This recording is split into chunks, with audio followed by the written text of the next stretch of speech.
ముచ్చటగా 3వ ఎపిసోడ్ అదేనండి. How to watch Marvel movies in correct సీక్వెన్స్కి స్వాగతం, సుస్వాగతం.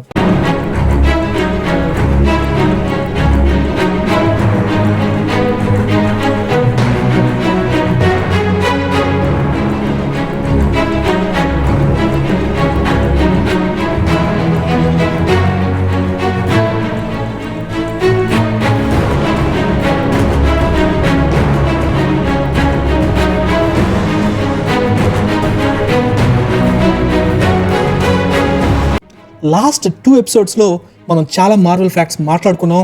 అండ్ ఏ మూవీతో స్టార్ట్ చేయాలి అండ్ ఏ ఆర్డర్లో చూస్తే మీకు ఒక క్లారిటీ వస్తుందనేది తెలుసుకున్నాం. యూట్యూబ్లో మీరు ఎక్కడ ఎతికినా తెలుగులో ఇంత డీటెయిల్డ్గా క్రొనలాజికల్ ఆర్డర్ గురించి మీరు చూసి ఉండరు. ప్లస్ ఎందుకు పలానా ఆ మూవీస్నే ఒక పర్టికులర్ ఆర్డర్లో చూడాలి అని కూడా ఎవరు చెప్పలేదు. So this is the only Telugu channel మనకి ఆ క్లారిటీ తీసుకొచ్చే ప్రయత్నం చేస్తుంది. సో మార్వెల్ ఫ్యాన్స్, ఒకవేళ ఎవరన్నా ఈ 2 ఎపిసోడ్స్ చూడని వాళ్ళు ఉంటే అవి చూసి ఈ వీడియో చూడండి, మీకు ఇంకా క్లారిటీగా ఉంటుంది. ఆల్రెడీ చూసిన వాళ్ళకి లాస్ట్ 2 ఎపిసోడ్స్ మీద ఒక క్విక్ రీక్యాప్ ఇచ్చి ఇంకా ఈ ఎపిసోడ్లోకి వెళ్ళిపోదాం. రీక్యాప్ అవసరం లేని వాళ్ళు జస్ట్ ఫార్వర్డ్ చేసి 3 మినిట్స్కి స్కిప్ చేసి చూడండి. ఫస్ట్ ఎపిసోడ్లో మనం టాసరాక్ట్ అండ్ అలాగే షీల్డ్ ఆర్గనైజేషన్ ఎప్పుడు పుట్టిందో మాట్లాడుకున్నాం. అండ్ ఆ టాసరాక్ట్లో ఉన్న one of the 6 infinity stones, space stone, దీని గురించి థానోస్ బ్యాక్గ్రౌండ్లో ఉండి ఎలా దానికోసం వెతుకుతుంటాడో తెలుసుకున్నాం. అలాగే Captain America, Iron Man, Captain Marvel, Hulk and Thor back stories ఏంటో కూడా ఒక ఐడియా తీసుకొచ్చే ప్రయత్నం చేశాం. ఇంకా 2వ ఎపిసోడ్కి వస్తే అవెంజర్స్ 2012 తర్వాత ఐరన్ మ్యాన్కి వచ్చిన PTSDని ఎలా డీల్ చేశాడు, అలాగే లోకీని ఆస్గార్డ్కి తీసుకెళ్ళిన థార్ ఏం చేశాడో చూసాం. అండ్ ఎయిదర్ సెకండ్ ఇన్ఫినిటీ స్టోన్ని ఎప్పుడు ఎలా ఇంట్రొడ్యూస్ అయిందో తెలుసుకున్నాం. ఇంకా కెప్టెన్ అమెరికా మేక వన్నె పులిలాగా ఉన్న హైడ్రా మనుషులు షీల్డ్లో ఉంటే వాళ్ళని ఎలా భయపెట్టాడో మాట్లాడుకున్నాం. మరి గార్డియన్స్ ఆఫ్ గెలాక్సీ ఎవరు అండ్ వాళ్ళు ఎవరితో పోరాడారు, ప్లస్ 3వ ఇన్ఫినిటీ స్టోన్, అదే పవర్ స్టోన్, దాని ఇంట్రొడక్షన్ కూడా చూసాం. అండ్ ఎలా థానోస్ ఈ స్టోన్ కోసం వెతుకుతుంటాడో తెలుసుకున్నాం. ఇంకా అలాగే గార్డియన్స్లో ఒకరైన Peter Quill or Star Lord, తన బ్యాక్గ్రౌండ్ ఏంటనేది వివరంగా చూసాం. ఇంకా ఒక్క క్షణం కూడా వెయిట్ చేయకుండా let's dive into episode 3. అట్లాగే కింద ఎక్కడో ఒక గంట, ఒక సబ్స్క్రైబ్ బటన్ ఉంటుంది, నొక్కేశారు కదా, మీ మేలు ఈ జన్మలో మర్చిపోలేను. అయ్యా మీరు దేవుడయ్యా.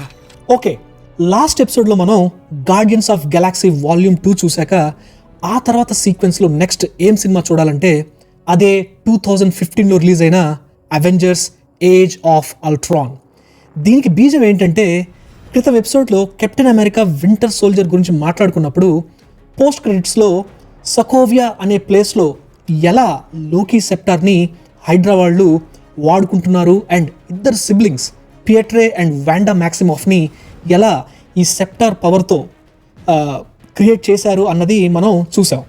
ఏజ్ ఆఫ్ అల్ట్రాన్ ఎగ్జాక్ట్గా ఇక్కడ నుంచి స్టార్ట్ అవుతుంది. ఇందులో అవెంజర్స్ అంతా కలిసి సకోవియాకి వెళ్ళి అక్కడ ఉన్న లోకీ సెప్టార్ని రీట్రీవ్ చేసుకుంటారు. అండ్ ఇదే టైంలో అక్కడ ఉన్న ట్విన్స్ పియట్రే అండ్ వాండా మ్యాక్సిమాఫ్ ఇద్దరు కూడా బయటపడతారు. అండ్ మనకి ఈ పాటికి తెలుసు వాండాకి జనాల మైండ్తో గేమ్స్ ఆడే సూపర్ పవర్ ఉంది అని. ఆ పవర్ వాడుకొనే ఐరన్ మ్యాన్కి తన డీపెస్ట్ ఫియర్ ఏంటో చూపిస్తుంది. అదేంటి అంటే ఐరన్ మ్యాన్ చూసిన ఫ్యూచర్లో అవెంజర్స్ అంతా చనిపోయినట్టుగా చూస్తాడు. ఇలా భయాన్ని నింపి అవెంజర్స్ టీమ్ని బ్రేక్ చేయొచ్చు అని వాండా ప్లాన్.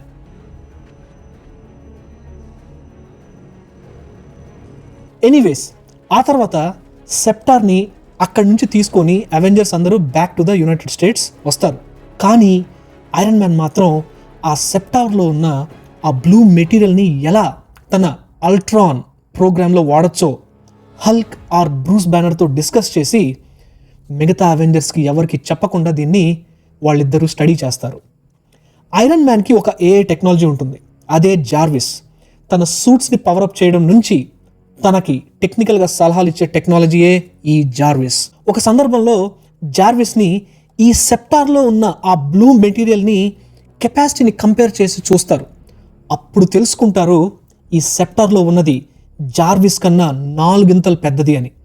ఇది చూసి ఐరన్ మ్యాన్ డిసైడ్ అవుతాడు దట్ ఇది ఖచ్చితంగా వాడాలి అండ్ దీన్ని వాడుకొని ఫ్యూచర్ ఏలియన్ ఇన్వేజన్స్ అన్ని మనం ఈజీగా ఆపొచ్చు అని. కానీ తను చేసిన ఈ పని వల్ల పెద్ద తప్పైపోతుంది. ఏదో నిద్రలో నుంచి మేలుకున్నోళ్ళలాగా ఈ టెక్నాలజీ సెంటినెంట్ అయిపోతుంది. అంటే ఏ ఇన్స్ట్రక్షన్స్ లేకుండా దాని అంతటా అదే పని చేయడం.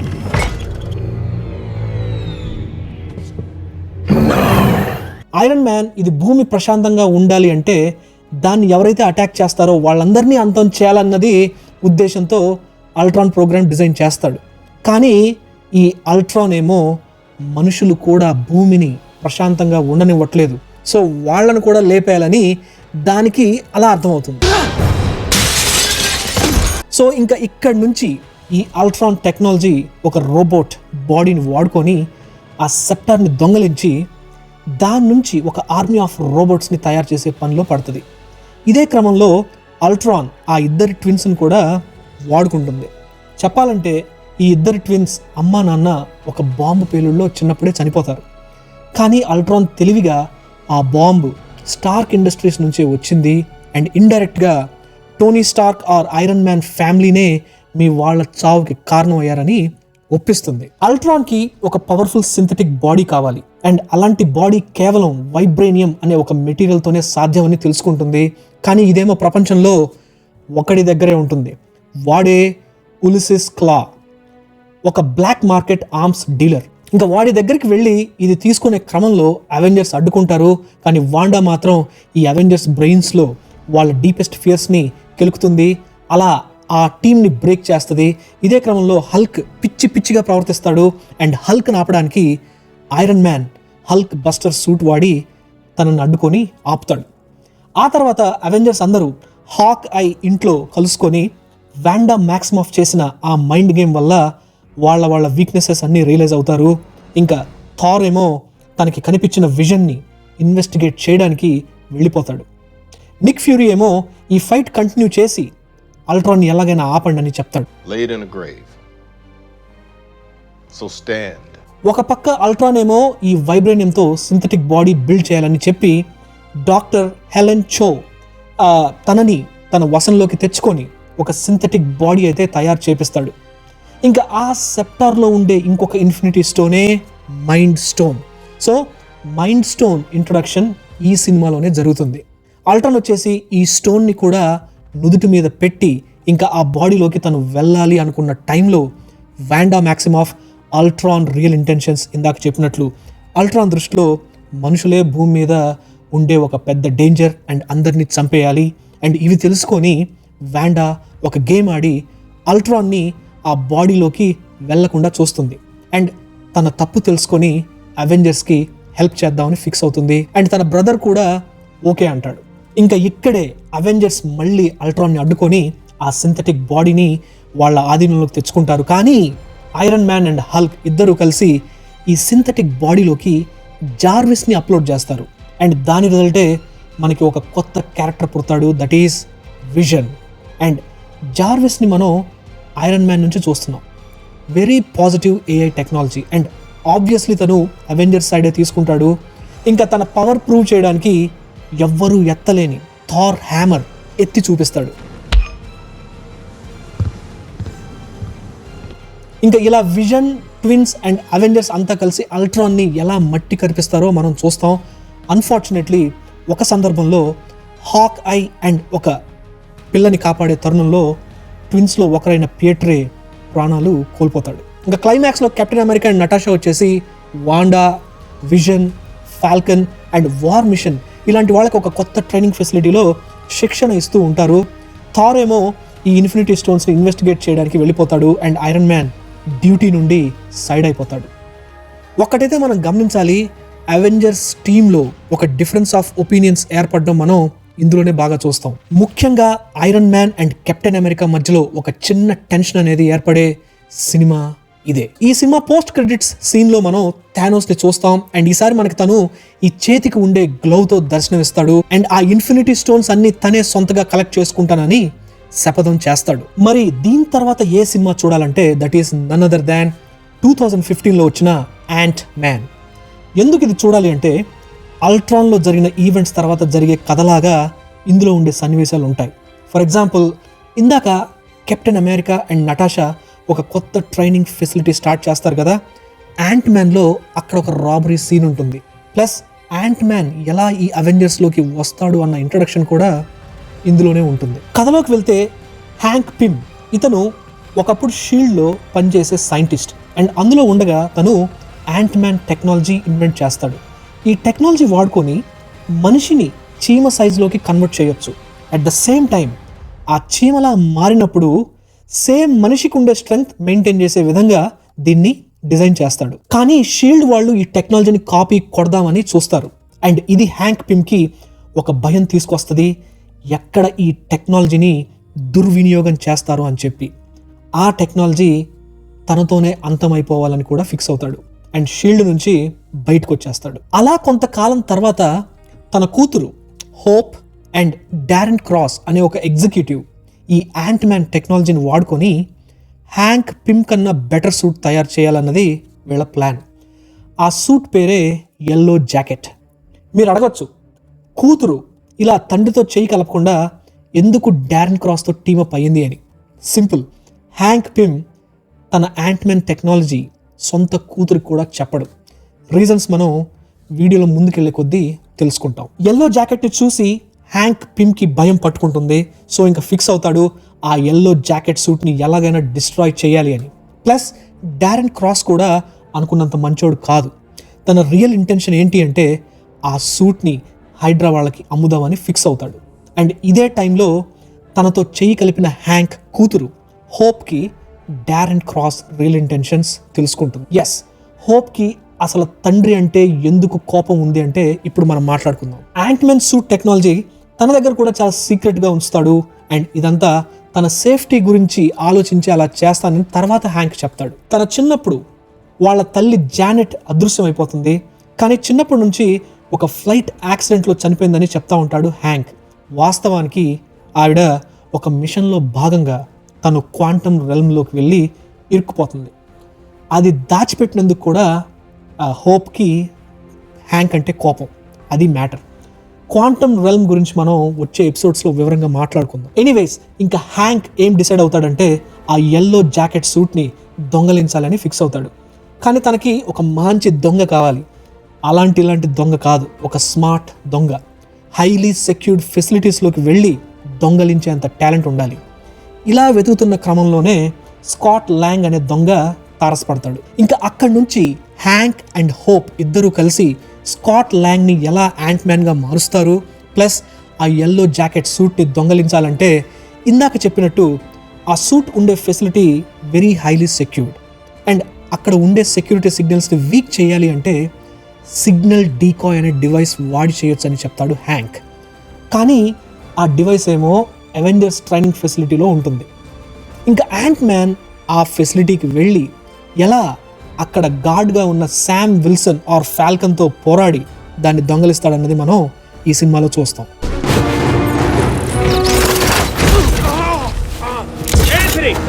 క్లైమాక్స్కి వచ్చే పాటికి Darren Cross yellow jacket suit వేసుకుంటాడు అండ్ తనతో యాంట్ మ్యాన్ ఎలా ఫైట్ చేసి ఎల్లో జాకెట్ని అంతం చేస్తాడో మనం ఇందులో చూస్తాం. చివరికి ఏమవుతుందంటే శామ్ విల్సన్ వచ్చేసి యాంట్ మ్యాన్ కోసం వెతుకుతూ తన ఫ్రెండ్ని ఇన్వెస్టిగేట్ చేస్తాడు. అలాగే హ్యాంక్ వచ్చి తన కూతురు హోప్కి ఒక కొత్త ప్రోటోటైప్ సూట్ చూపిస్తాడు. అదే వాస్ప్ సూట్. పోస్ట్ క్రెడిట్ సీన్లో మనం captain America and Sam Wilson వచ్చేసి వింటర్ సోల్జర్ని వాళ్ళ ఆధీనంలో పెట్టుకుంటారు అండ్ ఐరన్ మ్యాన్తో టచ్లోకి రావాలని కెప్టెన్ అమెరికా ట్రై చేస్తూ ఉంటాడు. కానీ ఇన్ఫర్మేషన్ ఉండదు. సకోవియా అకార్డ్స్ అని ఒక సెట్ ఆఫ్ రూల్స్ ఉంటాయి. అది ఐరన్ మ్యాన్ సమ్మతిస్తాడు, కానీ కెప్టెన్ అమెరికాకి ఆ రూల్స్ ఇష్టం ఉండవు. అవేంటో మనం నెక్స్ట్ మాట్లాడుకోబోయే సినిమా అప్పుడు వివరంగా చెప్తాను. ఓకే, ఇంకా అప్పుడు శామ్ విల్సన్ ఏమంటాడంటే నాకు ఒక వ్యక్తి తెలుసు that can find iron man అని చెప్పడం. దాంతో ఈ సినిమా ఎండ్ అవుతుంది. ఆ వ్యక్తి ఎవరో కాదు, ఆఫ్ కోర్స్ యాంట్ మ్యాన్.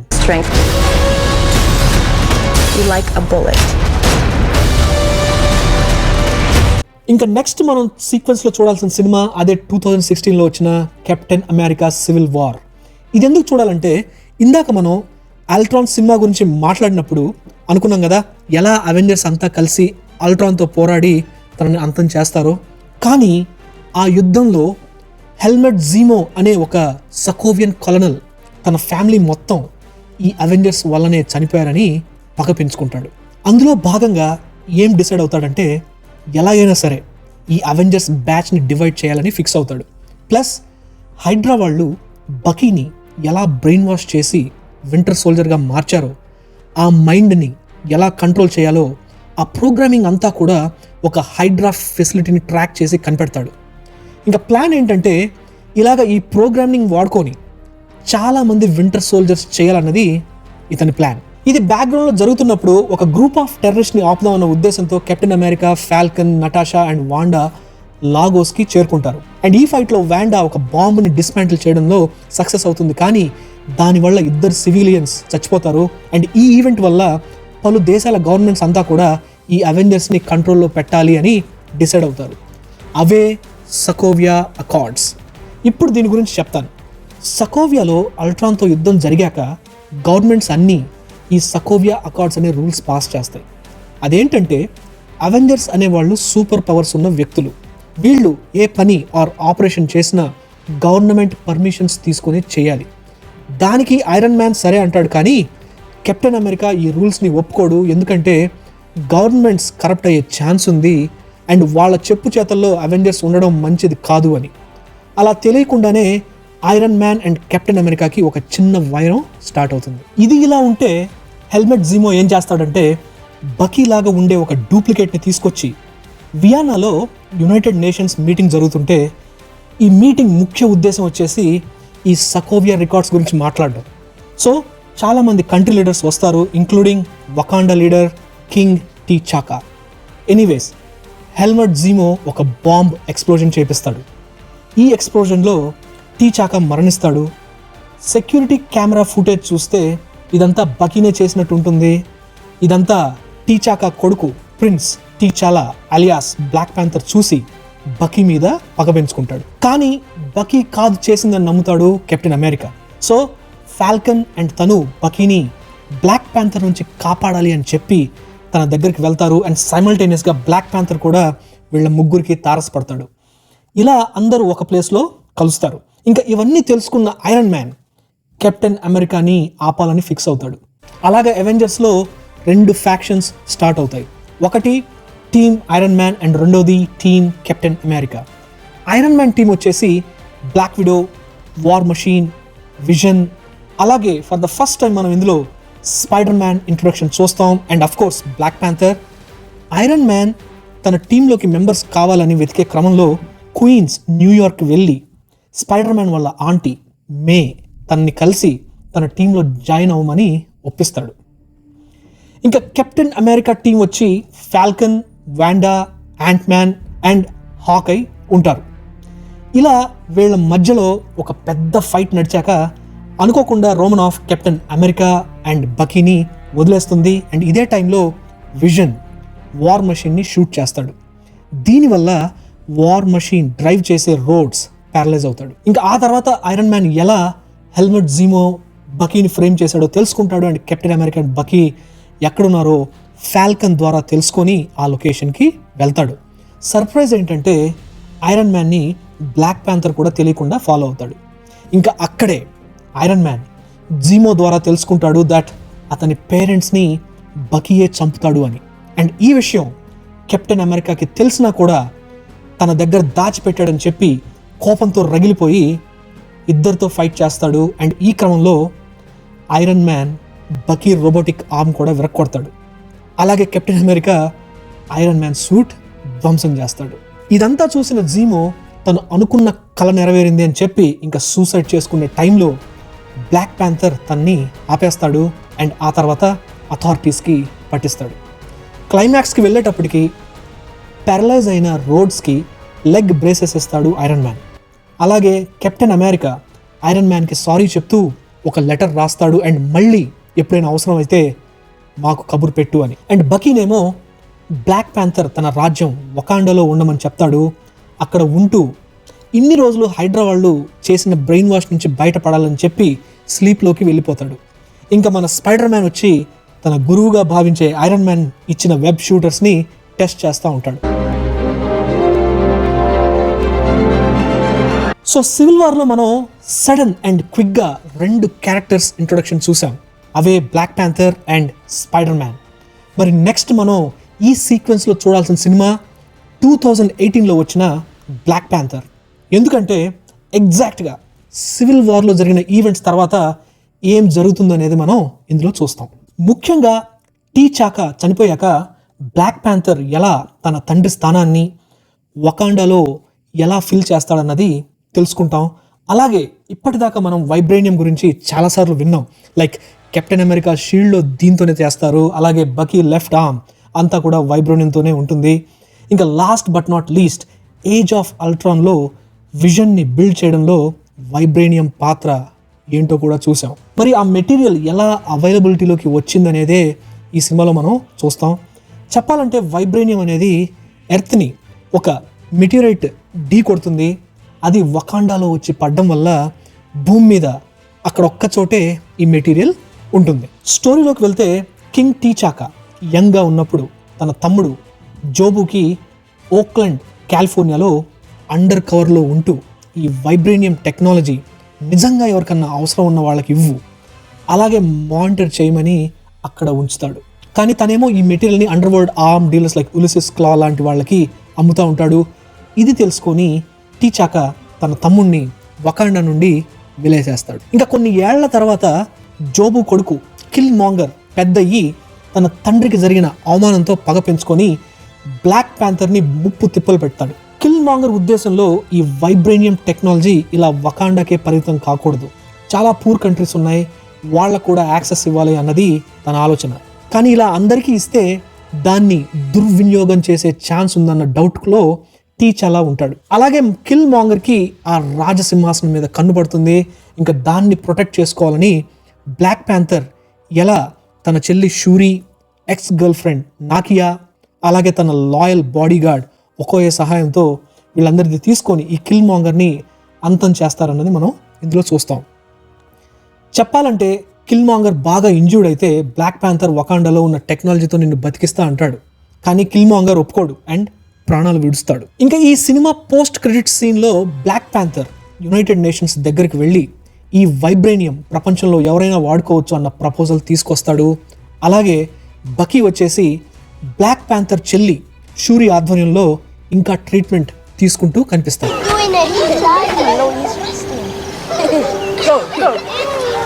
ఇంకా ఇవాళ ఈ ఎపిసోడ్లో మనం మాట్లాడుకోబోయే ఫైనల్ సినిమా అదే 2017లో వచ్చిన స్పైడర్ మ్యాన్ హోమ్ కమింగ్. ఇది ఎందుకు చూడాలి అంటే సివిల్ వార్ అయ్యాక బ్లాక్ ప్యాంథర్ ఎలా తనకు వచ్చిన ఒక సిచ్యువేషన్ డీల్ చేశాడో చూసాం. ప్లస్ బకీని వకాండాలోనే ఉంచి తన మెంటల్ కండిషన్ని మెరుగుపరుస్తారో మనం చూసాం. అలా బకీ సెట్ అవుతున్న టైంలో స్పైడర్ మ్యాన్కి వచ్చిన ఒక సిచ్యువేషన్ ఎలా డీల్ చేశాడన్నదే ఈ సినిమాలో చూస్తాం. దీనికి బీజం చెప్పాలంటే 2012లో వచ్చిన అవెంజర్స్తో ముడిపడి ఉంటుంది. ఎలాగంటారా, మీకు గుర్తుంది కదా, అవెంజర్స్లో లోకి ఎలా ఆ చిటారి అనే ఏలియన్స్ని భూమి మీదకి తీసుకొస్తాడో అండ్ తర్వాత ఎలా అవెంజర్స్ వాళ్ళని ఆపుతారో మనం చూసాం. కానీ ఈ యుద్ధంలో దొరికిన ఆ చిటారి ఆర్మీకి సంబంధించిన శకలాలు లైక్ వెపన్స్ గట్రా అన్నీ క్లీనప్ చేయాలని చెప్పి న్యూయార్క్ సిటీ వాళ్ళు డిక్లేర్ చేస్తారు. అలా ఏడ్రియన్ టూమ్స్ అనే వ్యక్తికి కాంట్రాక్ట్ ఇస్తారు. కానీ టోనీ స్టార్క్ అండ్ గవర్నమెంట్ కలిసి డిఓడిసి అంటే డిపార్ట్మెంట్ ఆఫ్ డ్యామేజ్ కంట్రోల్ అనే ఒక కొత్త ఆర్గ్ ఫామ్ చేస్తారు.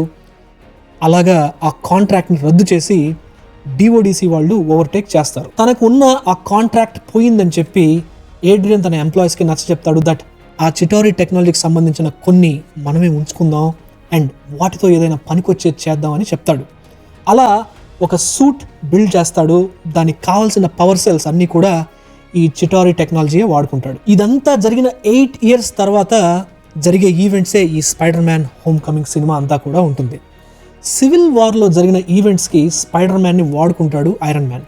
అండ్ ఆ తర్వాత నువ్వు చదువు మీద దృష్టి పెట్టు, ఏదన్నా అవసరం అయితే నిన్ను పిలుస్తాను అని కూడా చెప్తాడు. కానీ Peter Parker or spider man ఏమో కొంచెం డైవర్ట్ అయ్యి న్యూయార్క్ సిటీలో క్రైమ్ ఫైటింగ్ యాక్టివిటీస్లో ఎక్కువ ఇన్వాల్వ్ అవుతూ ఉంటాడనమాట.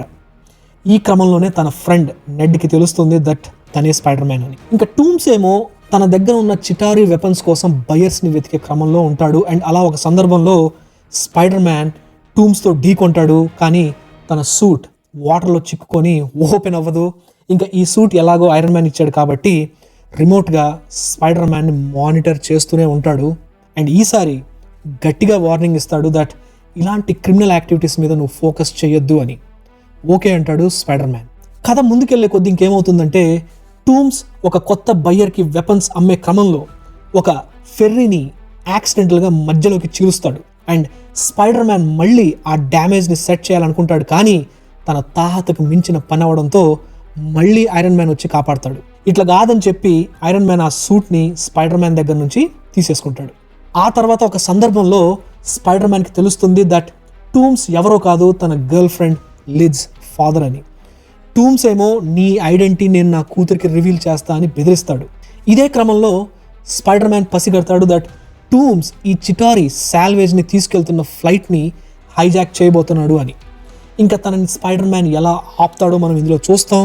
క్లైమాక్స్కి వచ్చేటప్పటికి టూమ్స్ సూట్ బ్లాస్ట్ అయిపోతుంది అండ్ స్పైడర్ మ్యాన్ తన్ని కాపాడతాడు, కానీ పోలీసులకి వదిలేస్తాడు. ఇంకా తన తండ్రి అరెస్ట్ అయ్యాక లిజ్ ఆ ఊరు నుండి వెళ్ళిపోతుంది. స్పైడర్ మ్యాన్ సాహసం చూసి ఐరన్ మ్యాన్ మెచ్చుకొని తనని ఫుల్ టైం అవెంజర్స్లో జాయిన్ అవ్వమని ఇన్విటేషన్ పంపిస్తాడు, కానీ పీటర్ పార్కర్ దాన్ని డిక్లైన్ చేస్తాడు. అలాగే ఐరన్ మ్యాన్ తను తీసుకున్న సూట్ని పీటర్ పార్కర్కి తిరిగి పంపిస్తాడు.